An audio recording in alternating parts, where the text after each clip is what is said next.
مالدار کرنے کا وعدہ کیا ہے. تم اپنا کام کرو، اللہ تعالیٰ اپنا کام کرے. تمہارا کام ہے اپنے بچوں کا وقت پہ نکاح کرنا. اللہ رب العزت نے مالدار کرنے کا وعدہ کیا ہے، مالدار کرنا اللہ تعالیٰ. نکاح وہ اللہ کی پیاری عبادت ہے میرے عزیزوں. یہ وہ پاکیزہ رشتہ ہے. آدمی جب نکاح کے بندھن میں بندھ جاتا ہے، جب تنہا ہوتا ہے تو اللہ اس کی قسمت کا رزق اس کو دیتا ہے، اور جب شادی ہو جاتی ہے تو بیوی کے نصیب کا رزق بھی اس کو ملتا ہے، اور جب بچے ہو جاتے ہیں تو اللہ بچوں کے نصیب کا بھی رزق اس کو عطا فرماتا ہے. شادی برکت کا ذریعہ ہے، شادی سکون کا ذریعہ ہے.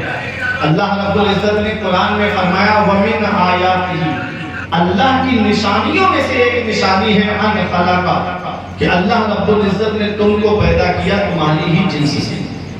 حضرت حوا کو حضرت آدم کی بائیں پسلی سے پیدا کیا، یہیں سے تو بات نکلی تھی. میری بات ختم ہونے جا رہی ہے. دیکھو اللہ نے عورت کو پیدا کیا تو سب سے مضبوط ہڈی جو ہوتی ہے وہ کہاں کی ہڈی ہے؟ سب سے مضبوط ہڈی جو ہے وہ ریڑھ کی ہڈی ہے. دیکھتے ہو گے جب گوشت لینے جاتے ہو اس کے اوپر کئی بار کلہاڑی مارنا پڑتی تب وہ ہڈی ٹوٹتی ہے، کٹتی ہے. بہت مضبوط ہڈی ہوتی ہے. اللہ رب العزت نے عورت کو ریڑھ کی ہڈی سے پیدا نہیں کیا. اللہ رب العزت نے عورت کو سر کی ہڈی سے پیدا نہیں کیا، پیر کی ہڈی سے پیدا نہیں کیا. دل کے قریب والی بائیں پسلی سے عورت کو پیدا کیا ہے. وہ بھی پسلی دل کے قریب ہے. کیا سمجھے کہ عورت نہ سر پہ بٹھانے کی چیز ہے، عورت نہ پیر کی جوتی سمجھنے کی چیز ہے.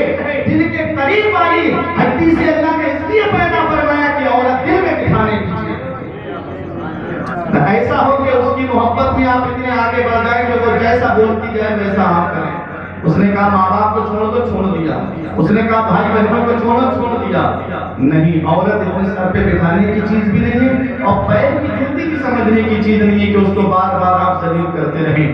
میرے عزیزوں، اللہ رب العزت نے حضرت آدم علیہ السلام کی بائیں پسلی سے عورت کو پیدا کیا، اور کہاں؟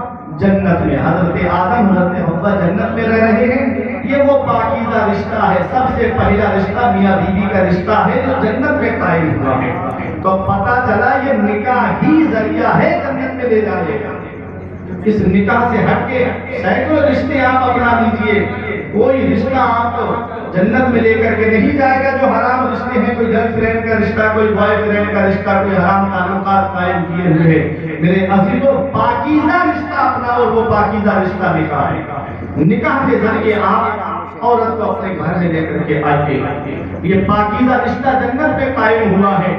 اللہ رب العزت نے فرمایا تم اپنے بچوں کے نکاح کر دو، غلام ہو یا باندی، لڑکا ہو یا لڑکی. اگر وہ غریب ہے تو اللہ اپنے فضل سے ان کو مالدار کر دے گا. پروردگار عالم کی بارگاہ میں دعا ہے میرے کچھ عرض کرنے میں سبقت انسانی کی وجہ سے یا تقاضۂ بشریت کو غلطی ہوئی ہو مولا مجھے معاف فرمائے. استغفر اللہ ربی من کل ذنب و اتوب الیہ. میرے ساتھ مل کر کے کلمہ طیب پڑھیں، لا الہ الا اللہ محمد رسول اللہ صلی اللہ علیہ وسلم. یہ زندگی سوالیت ارشاد کیجئے، لمحات زندگی کے نہ برباد کیجئے. یہ مقصد حیات عبادت خدا کی ہے، اور یہ نماز مسجدیں آباد کیجئے. سبھی کے سامنے ایک دن ضرور آتا ہے. یہ حسن فانی ہے لیکن غرور آتا ہے. کسی کریم سے پاؤڈر سے کچھ نہیں ہوتا، نماز پڑھنے سے چہرے پہ نور آتا ہے. رہی کلی تو پھول کھلیں گے، زندگی باقی چلیں گے. اپنی جگہ آرام سے بیٹھے رہیے گا. ابھی ہمارے دوست شاعر عرش آئے ہوئے